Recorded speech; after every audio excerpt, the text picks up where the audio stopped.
चर्चाओं में भाग लेने वाला भारतीय जनता पार्टी का सबसे बड़ा चेहरा आज हमारे बीच में इस विशेष पत्र वार्तालाप के लिए जो है आपके बीच में है। जो पार्टी की तरफ से भारतीय जनता पार्टी की सोच और जो जम्मू कश्मीर में राजनीति चल रही है, जिसमें कैसे एक दूसरे से विरोधाभास वाली पार्टियां आपस में जुड़ रही हैं और क्या एजेंडा है उसका, उसके बारे में बात करेंगे। आदरणीय स्ताशु। जम्मू कश्मीर का यह चुनाव ऐतिहासिक दृष्टि से एक अद्भुत और पहला चुनाव है। यह पहला चुनाव मैं इसलिए कह रहा हूं कि आप सबको याद हो कि जम्मू कश्मीर की विधानसभा 6 साल की होती थी। क्यों होती थी? क्योंकि जब 42वां संविधान संशोधन लागू किया गया था तो सभी विधानसभाओं और लोकसभाओं की आयु बढ़ाकर 6 साल कर दी गई थी, जिसे झट से जम्मू कश्मीर असेंबली ने अडॉप्ट कर लिया था। परंतु उसी संविधान संशोधन में सेकुलर वर्ड अडॉप्ट नहीं किया था, अर्थात जम्मू कश्मीर के सेकुलर स्टेट बनने के बाद का यह पहला चुनाव है। जम्मू कश्मीर में सामाजिक न्याय और सभी वर्गों की भागीदारी, अर्थात एससी, एसटी और ओबीसी को आरक्षण मिलने के बाद का यह पहला चुनाव है। ग्रास रूट स्तर पर डेमोक्रेसी यानी पंचायती राज स्तर तक लोकतंत्र की शक्ति को पहुंचाने के बाद का यह पहला चुनाव है। तो उस दृष्टि से मैं कह सकता हूं यह ऐतिहासिक और पहला चुनाव है और एक लंबे दौर के बाद, सिर्फ उस दौर को छोड़कर जब यहां से लोग अनअपोज्ड हो जाते थे, चाहे 1951 का दौर हो, 57, 52, 67, 80 के दशक तक वो स्थिति रही कि तमाम सीटों पर कोई चुनाव ही नहीं लड़ता था। अब उस दौर के बाद से छोड़ दें तो एक लंबे दौर के बाद ये पहला चुनाव है जब घाटी में पाकिस्तान के झंडे नहीं दिख रहे हैं। एक लंबे दौर के बाद ये पहला चुनाव है जब आईएसआईएस के झंडे नहीं हैं, इंडियन आर्मी गो बैक का स्लोगन नहीं है, स्टोन पेल्टिंग नहीं है और लेके रहेंगे आजादी और बंदूक के दम पर आजादी के स्लोगन नहीं है। अर्थात लोकतांत्रिक व्यवस्था के विस्तार, सभी वर्गों को सम्मान, संवैधानिक व्यवस्थाओं की स्थापना और उसके साथ देश विरोधी शक्तियों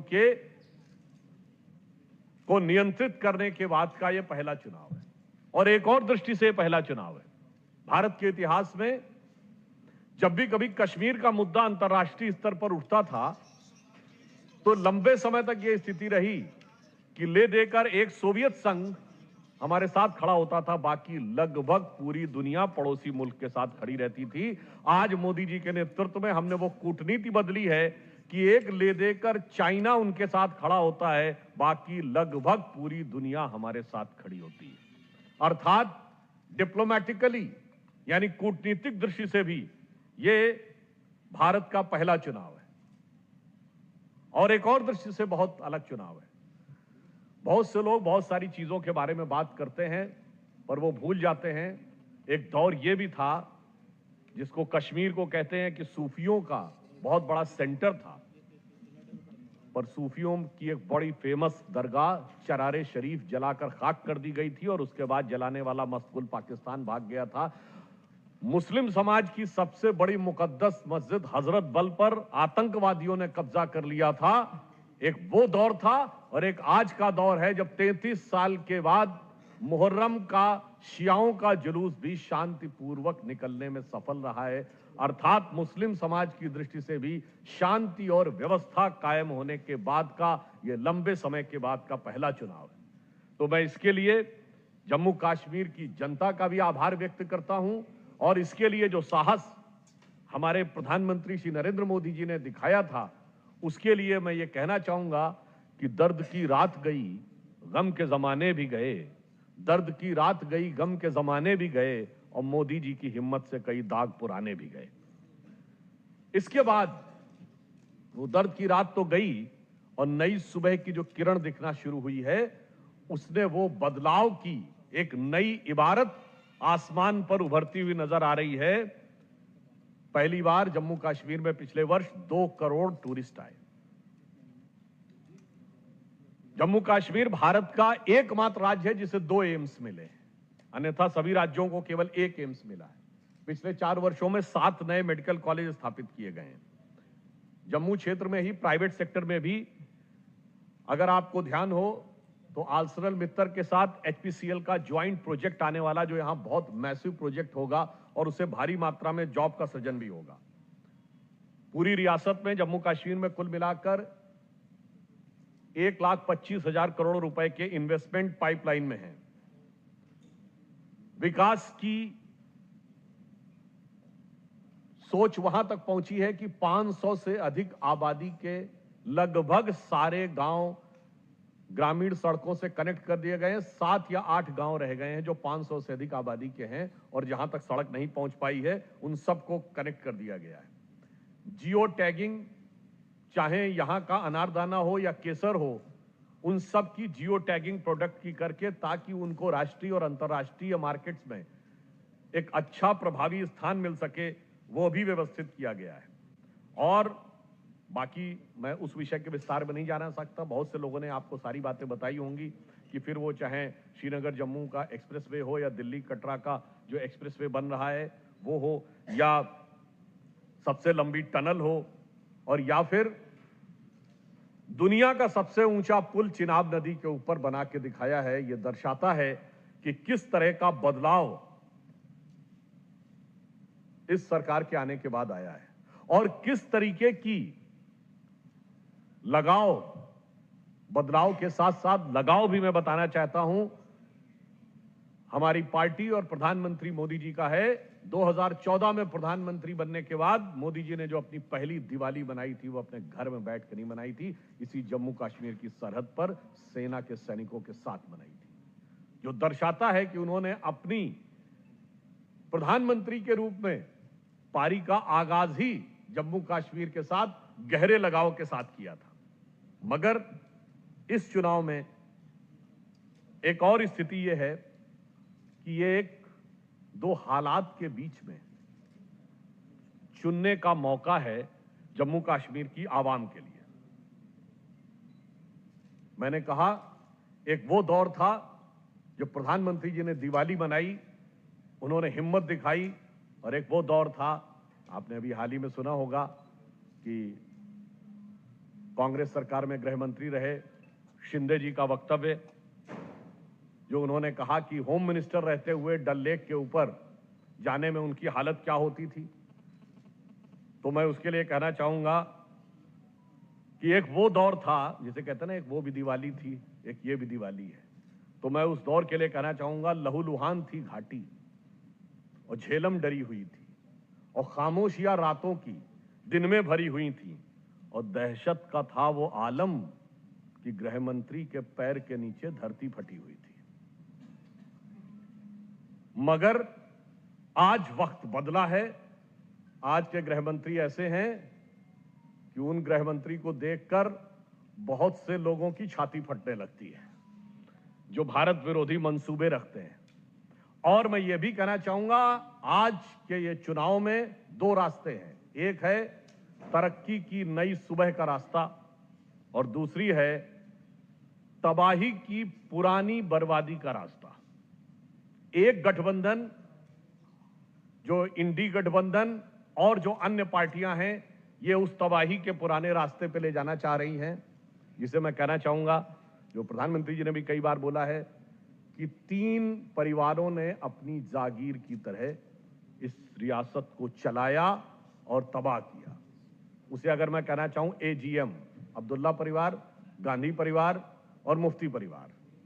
अब AGM का नहीं, आवाम की हिकमत का वक्त है। अब आवाम यह तय करेगा कि जम्मू कश्मीर का मुस्तकबिल कौन होगा। ये 3 परिवार अपनी खानदानी जागीर समझकर इस रियासत की सियासत को अब तय नहीं कर सकते। परंतु इसके साथ ही मैं 1-2 गंभीर प्रश्न भी पूछना चाहता हूं। अभी आप लोगों ने देखा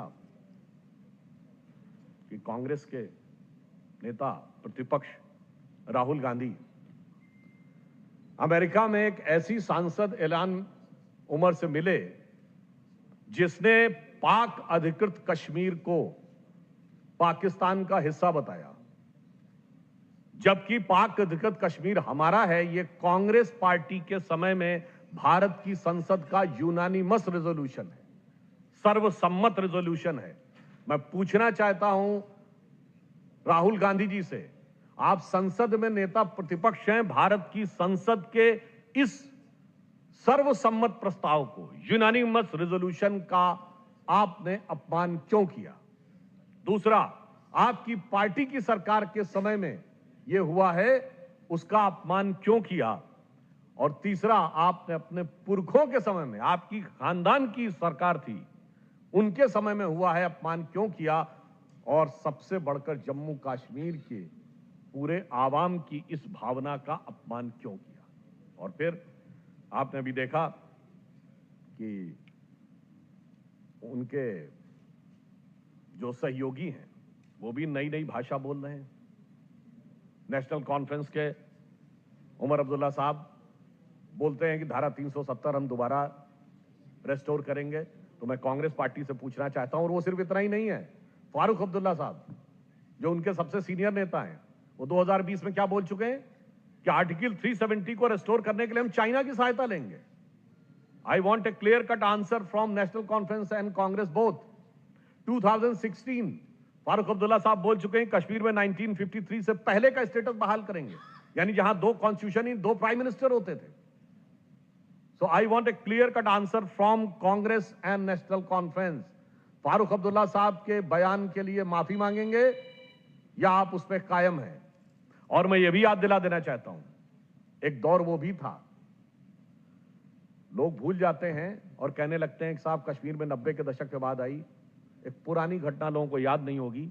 1983 का वर्ल्ड कप जीतने के बाद इंडिया का पहला वनडे इंटरनेशनल कहां हुआ था? इसी जम्मू कश्मीर में हुआ था।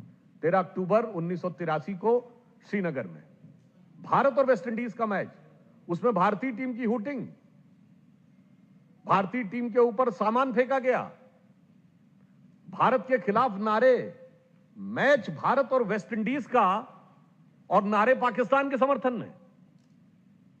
कौन था सेंटर में? इंदिरा गांधी की सरकार थी भाई, जिसको आप बहुत ताकतवर कहते हैं, और यहां फारूक साहब थे। यही अलायंस था उस समय भी। नेशनल कॉन्फ्रेंस यहां थी, फारूक अब्दुल्ला साहब जहां तक मुझे याद है सीएम थे, और इंदिरा गांधी वहां। सोचिए, वहां से विष के बीज बोते बोते हालात यहां तक पहुंची। उसके बाद भी उनकी पार्टी की जो हालत है उसमें वो कहते हैं, राहुल गांधी डरो मत भाई, ये तो पहले अपने उससे पूछ लो, गृह मंत्री से। और इसी जम्मू कश्मीर में एक स्थिति ये भी थी कि 1988 से 98 तक लाल चौक पे राज्यपाल भी, गवर्नर भी झंडा नहीं फहरा पाते थे। और उस जमाने में भी हमारे वर्तमान प्रधानमंत्री युवा नेता के रूप में हमारे तत्कालीन राष्ट्रीय अध्यक्ष डॉक्टर मुरली मनोहर जोशी जी की यात्रा के साथ आके 26 जनवरी 92 को झंडा फहराया था। ये मोदी जी की हिम्मत थी, और वो डरो मत वाली पार्टी के गृह मंत्री की क्या हिम्मत थी, वो आप अभी सुन चुके हैं। ये दोनों पार्टियों की हिम्मत और हिकमत, दोनों में जो अंतर है वो साफ होता है। और आखिर में एक सवाल मैं पूछना चाहता हूं, अभी खड़गे साहब कल बोल के गए कि 20 सीटें और आ जाती तो ये लोग जेल में होते। पहले तो ये बहुत आपत्तिजनक बयान है, क्योंकि खड़गे साहब नेता प्रतिपक्ष राज्यसभा है।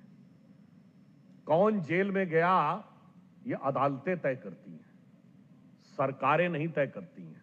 किसकी पार्लियामेंट में मेजॉरिटी है, या 20 सीटें कम और ज्यादा, जब 20 पे तो आपकी मेजॉरिटी भी नहीं हो जाती, 20 सीटें कम या ज्यादा पे तय होगा। तो मैं उनको याद दिलाना चाहता हूं, आपके जेल जाने वालों की इतनी फेहरिस्त है, आप खामखा में 2014 के बाद की मोदी जी की सरकार पे आरोप लगाते। मैं उनसे पूछना चाहता हूं, आज सोनिया जी और राहुल जी जिस मुद्दे पे नेशनल हेराल्ड केस में मुचलके पे हैं 50,000 के, वो 2013 अक्टूबर में शुरू हुआ, हमारी सरकार नहीं थी। कनिमोझी राजा 2011 में जेल गए, हमारी सरकार नहीं थी।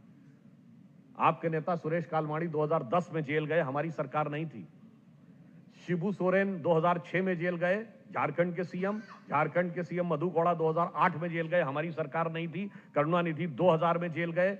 मायावती मुलायम सिंह के ऊपर आय से अधिक संपत्ति के मुकदमे 2006 में जारी हुए, 1997 में लालू यादव जेल गए, 1996 में जयललिता जेल गई, राजीव गांधी पे आरोप लगे 87 में, एफआईआर हुई 90 में, और झारखंड मुक्ति मोर्चा रिश्वत कांड 94 में हुआ। खड़गे साहब, आपको कुछ याद ही नहीं है?